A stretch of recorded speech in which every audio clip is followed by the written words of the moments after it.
Debate. I'm Kaveh Tafai. The U.S. Senate has approved John Brennan to be CIA director. All of this puts in place the third key member of President Barack Obama's second-term national security team. What will it mean for U.S. foreign policy, not to mention Americans within the U.S.?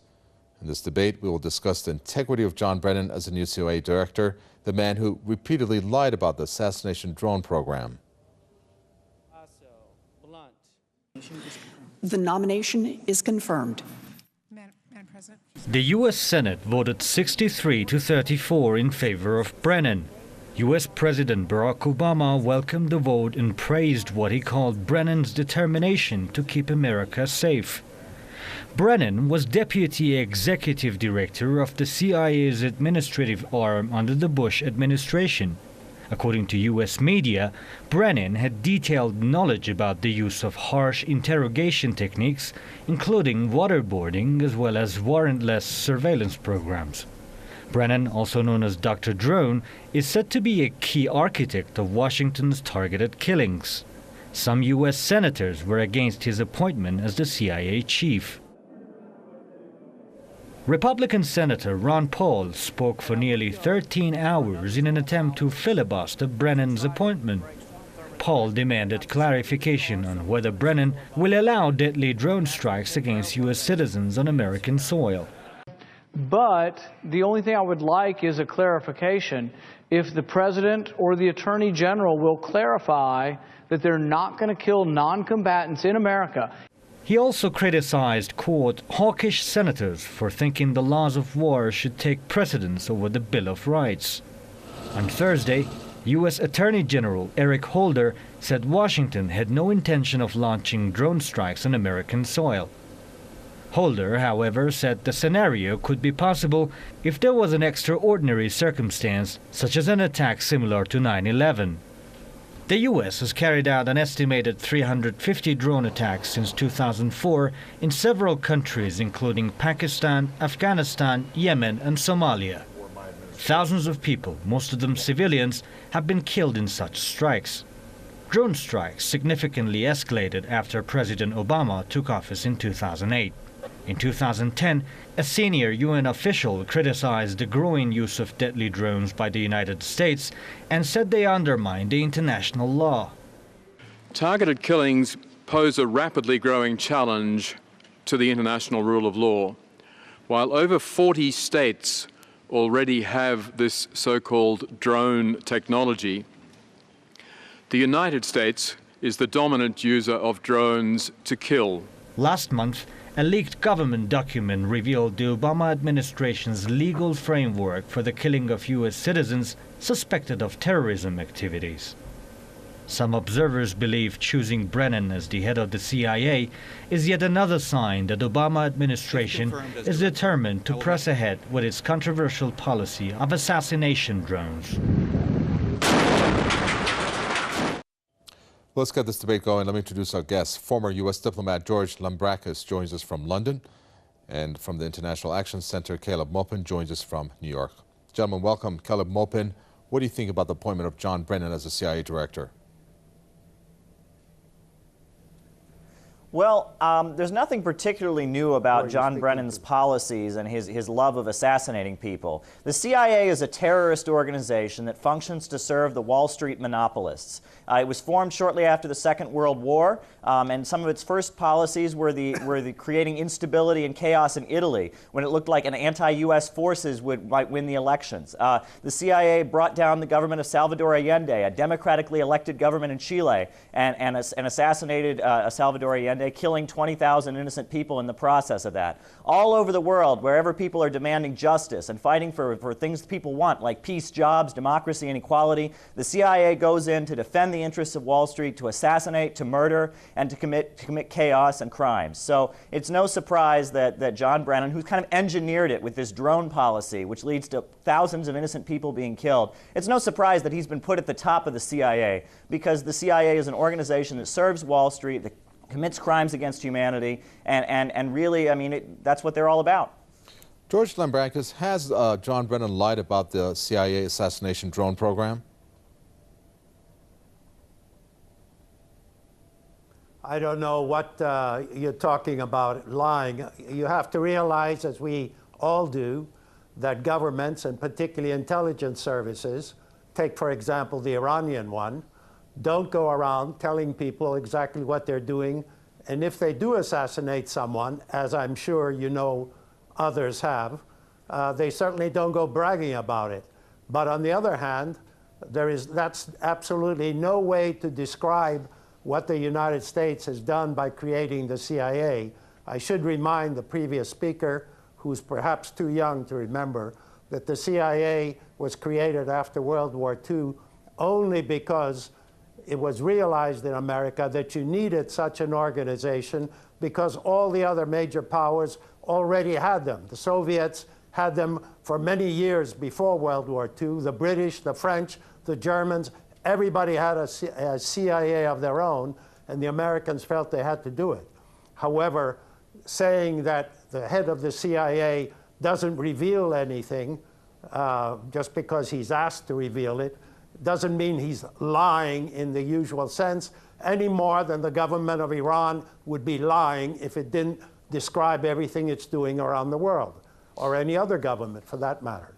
George Lombardi, as you bring in the government into Iran, we're talking about John Brennan and how he has said in the past that this drone program, assassination drone program, doesn't exist. But it surely does. Well, there are times when people say we don't have spies in this country, when they do. That doesn't mean that you don't put them in charge of the program because they are covering something up if they are in a service which is supposed to be secret. After all, what do you expect the Secret Service to do? You have to realize Brennan does not make American foreign policy. The president does. Anything that is not agreed on, anything that has not already been ordered by the president has to go back to the president for a decision to be made. The CIA, like the State Department, like the Defense Department, carry out policy. But if they're going to make it in anything serious, they have to be sure that the president agrees with it. So, yes, Brennan undoubtedly did not come forth in the past saying what the drones were doing at a time when the drones perhaps were not understood to be doing what they're doing. But that has very little to do. He's a very good pick for CIA director, partly because he's got a lot of experience with it.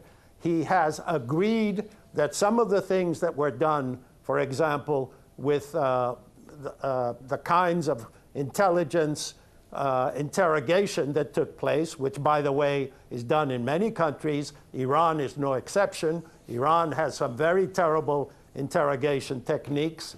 When I know that before the Shah fell, there was Savak. Under Savak, there were some very tough interrogation trained by the CIA techniques. The United States government pushed the Shah to get Savak to stop doing them, and they did stop the last year. And the same people doing this in Savak were picked up by the new revolutionary regime to run their intelligence and internal control system.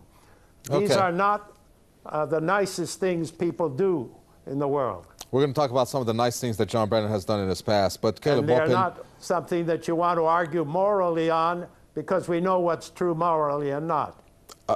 and I'm so glad that you bring up the word moral, because that's exactly what I'd like to hone in on regarding John Brennan a little bit later, George Lombardi. But Caleb Maupin, this drone program, assassination drone program, well, it's going to be focused more domestically, isn't it, on Americans themselves.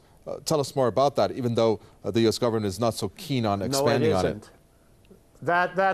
You're jumping to a ridiculous conclusion. It is interesting that drones actually have been used domestically. There are multiple states that have drone surveillance actually on the books, and that is an increasing part of the repression in the United States. Drones are being used for surveillance to attack political movements. And the CIA, which is officially only supposed to operate outside of the United States, actually has a history of operating inside the United States. Files have been released showing that the CIA took action against the anti-war movement in the 1960s and against against organized labor. The CIA is an arm of Wall Street. You know, the other guest said that policy is set by the president. No, policy is set by Wall Street and the bankers. They're the ones that set the policy. And that's why whenever any government around the world starts standing up for its people and starts defying the will of the bankers and corporations, all of a sudden the CIA is going in and destabilizing and terrorizing. I mean, how many times has the CIA attempted to murder Fidel Castro? Over 300 last time I checked. This is unacceptable. That's what the CIA is. The CIA murdered Che Guevara, and all over the world people love Che Guevara. You know, whether it's Asia, Latin America, everywhere people are looking up to Che Guevara as a symbol of the fight for equality and all the things that Wall Street and the bankers have fought against. Yet the CIA murdered Che Guevara. The CIA has committed so many ugly crimes against humanity. You know, any corner of the globe, you name it, whether, you know, Asia, Latin America, you know, all over the world, you know, the CIA has murdered people, and it speaks for Wall Street. And look what is the results they've gotten. You know, in Eastern Europe, the CIA staged all kinds of these color revolutions to bring down governments that were defying the United States. And what has the result been? Are the people of Eastern Europe any better off? No. Sex trafficking has gone up, drug addiction, poverty, unemployment. That's the result of the CIA's intervention around the world. Nowhere have they ever brought peace and stability. Everywhere they have created chaos. And that's why we have to stand against them, and that's why the people of the world loathe the CIA and admire people that they murdered ruthlessly, people like Che Guevara. Very well. Judge Lambrakis, before you come in, let's take a look at some of our viewer comments that were posted on Facebook page for this debate. We're going to take a look at the first comment by Abby Jennings. Drones are unconstitutional as well as inhumane from the inception to use. I'm horrified at the minds of the men in governments. War creates hate, no matter how one slices it, and peace can never come from it. No drones, no wars, and no more forced democracy. George Lambrakis, no drones, no wars, and no more forced democracy. What do you think your answer would be to Abby Jennings, who wrote this? Well, my answer is that if you'd rather have bombs than drones, you're going to kill a lot more people. A. B, what you said earlier, that most of the people killed by drones are innocent, is not proven by anybody. A number of things you have been spouting, and the person you spoke to, an American who thinks that the United States is run by Wall Street. I don't particularly like Wall Street any more than he does, but I am not stupid enough to think that Wall Street runs the United States of America. Now, that may sound like good propaganda on this particular program because you've chosen someone who likes to talk that way, but if you try to get to some of the facts for your listeners, I think you should stop sort of having the same line which says the CIA caused all the world's faults. It would have been better, according to the previous speaker, if the CIA had not stopped the Soviet Union and communism from taking over Europe. The world would have been a lot better if communists had taken it over. That's the only way you can explain what he said, but he hasn't gone to that point. Now, as far as your other speaker about drones goes, we've talked about drones on this program. This is my third time talking about drones. Drones are another type of weapon like missiles, which a lot of countries are preparing, like airplanes. Drones are supposed to cause more specific damage because they're smaller. They don't blow up as big an area. That doesn't mean that there's somehow terrible things that you cannot control. Drones are used when you cannot take over somebody, when the people that you're going after are in parts of the world where you cannot get at them, and the government, which is supposed to control them, cannot control them. The government of Yemen, the government of Pakistan, at times, in certain areas, is unable to keep its citizens from attacking American targets. So the Americans have to do it themselves. And drones are a very simple way of doing it, much better than sending in jet planes, right, or for that matter, tanks, which would, of course, be much more of a violation of sovereignty. Well, Caleb Maupin, if you have a response to Mr. George Lambrakis there. Oh, of course. He raises this false dichotomy. It's either bombs or drones. I say self-determination. I say the people of the Middle East have the right to run their countries without Washington, D.C. and Wall Street intervening. And if they fight for their country and fight for national sovereignty and independence, the U.S. should stay out of there. And he says that Wall Street doesn't run the United States. I disagree with that. The people in the United States don't want another war in Syria. They don't hate the Iranian people. They want their mail to come on time. They want libraries and hospitals to stop closing down. That's what they want. All across this country, there's unemployment and there's suffering. Yet there's more and more money for groups like the CIA, for things like this drone program that lead to people being murdered. And that's outrageous. The people of this country are clearly upset with the economic situation. It's Wall Street that wants wars. It's Wall Street that wants chaos. That's how it is. That's what's going on. And you look at this. He talks about, oh, the CIA prevented communists from overtaking Eastern Europe or overtaking Europe. Well, in Italy, the reason the communists could have won the election in Italy was because they had been the anti-fascist fighters. While the U.S. bankers were doing business with Mussolini and Hitler, the communists in Italy were resisting, and they were held in high admiration by the Italian public. And the CIA went in to prevent democracy because the Italian people wanted to elect communists to their government. All over the CIA, while the propaganda, he talks about propaganda, while the propaganda is that the U.S. loves democracy and freedom, whenever people want to vote in a government that the U.S. doesn't approve of, all of a sudden all that talk of democracy falls out. The CIA was absolutely involved in what happened in Venezuela, the coup attempt against Hugo Chavez, again, a democratically elected leader. Everywhere democracy doesn't serve the 1%. Everywhere democracy doesn't serve Wall Street, the CIA, the armed forces are there to enforce their will. That's what the CIA is all about.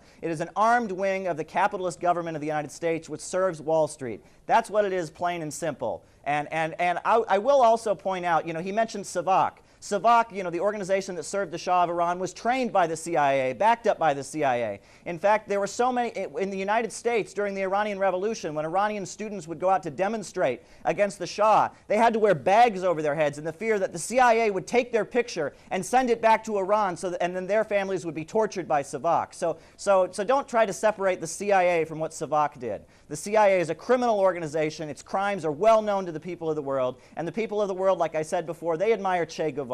They admire the people who fight against U.S. imperialism, whether it's from the Pentagon, the CIA, or whatever you're forces. repeating and this drone yourself. Policy is a murderous policy. You're repeating yourself, and you can go on all night. Please get a little education before you start throwing your ideas around. I realize you have very strong feelings, and you're just picking up whatever facts you can and creating facts that don't exist just to get your argument out. I'm sorry, this shouldn't be a war between two Americans on Iranian TV. I think you should learn a little more about how governments operate. You should know better than to say that Wall Street runs the government. You have absolutely no way of proving half of the things Wall Street you've runs said. the United You're States. just throwing the banks them and out the corporations there. run the Democratic and Republican Statements, parties, and that is very you have a apparent to point of anyone who does view. any You're a young research. man who's very angry. I absolutely have a point of view, and I'm opposed to what this government does around the world. I'm opposed to the policies of murder going down. I'm opposed to it. Let's switch gears. This government is absolutely Let's switch gears. This government of the United States. Gentlemen, let's switch gears to John Brennan. From the sanctions, from the bombing, from the murder, from the continued support of Israel that murders Palestinians. Everywhere the U.S. government has murdered people. We need to stand against it. We have a responsibility as people living in the United States to oppose the crimes our government are committing and to stand with the people of the world against the crimes of the U.S. government. That's our responsibility. We have an important responsibility. I'm not going to be a good German and sit back while the government commits crimes. How about the crimes of other governments? And speak against what this government is doing. Let's look at what the CIA has done. I live in the United States. Let's look at what the CIA has done. Gentlemen, Caleb Maupin, let me just address this to George Lambrakis. Caleb Maupin, let me address this to George Lambrakis. The use of torture, secret prison system throughout the world, rendition policies, which effectively, circumvented the due process and outsourcing America's torture regime to client states. Are these prerequisites to be a CIA director? Are they what? Are they prerequisites to be a CIA director? What was your question? The question is the use of torture, secret prison system throughout the world. That's a very silly way of asking the question, don't you think? Well, John Brennan was appointed to the CIA director. This is what he was involved in. To be Okay, are you arguing with me, or do you want to hear an answer? I'd like to hear your answer. If what you're arguing, if you're discussing the program that was very tough interrogation, I agree. It has now been, it's decided, first of all, that it's probably not very effective. It probably is a little effective sometimes, but for the most part it isn't. It's morally wrong. The United States doesn't want to be in the torture business. Some of the techniques used, people have since decided they are torture. They are not being used any more than they are used in some situations overseas. But there are an awful lot of countries around the world that do torture people, and sometimes people get carried away. That's true. They shouldn't, and morally it's wrong. And the United States government believes it's wrong, and so does Mr. Brennan. Mr. Brennan was available at the time, knew what was happening. He is now in a position where he is going to carry out American policy. He doesn't make American policy, as I said earlier. He realizes that American policy under this president has moved from where it was before. I think there's been an awful lot of Americans arguing against this policy in America. We didn't just need your young speaker to go off telling everybody how everything the Americans do is criminal. There were a lot of Americans who were against this policy. George, I was against this policy. We're running out of time. I'd like to hone in on our last viewer comment if we can. I'm sorry to jump in. Arif Hussein is our commenter on the Facebook page. If we can get that on the screen, just to get an idea of what some of our other viewers think about these assassination drones that are practiced by the U.S. If we can get that going on the screen right now, I would appreciate it. This one is by Arif Hussein. The U.S. government is equally dangerous for the people of the U.S. Equally dangerous for the people of the U.S. and the world outside. Their war isn't against a specific community, rather against humanity and human values. Caleb Maupin, in closing, over to you. 30 seconds, please.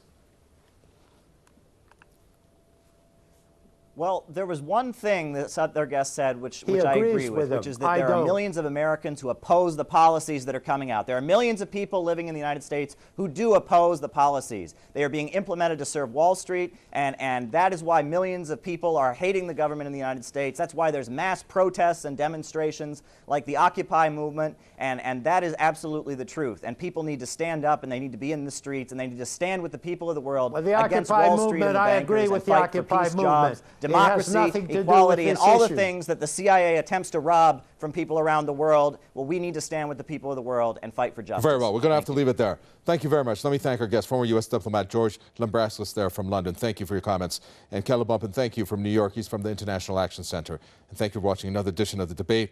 Any questions or comments, newsroom@presstv.ir is our email address. From me, Kovet Tahway, and the entire team in the capital, Tehran, it's goodbye.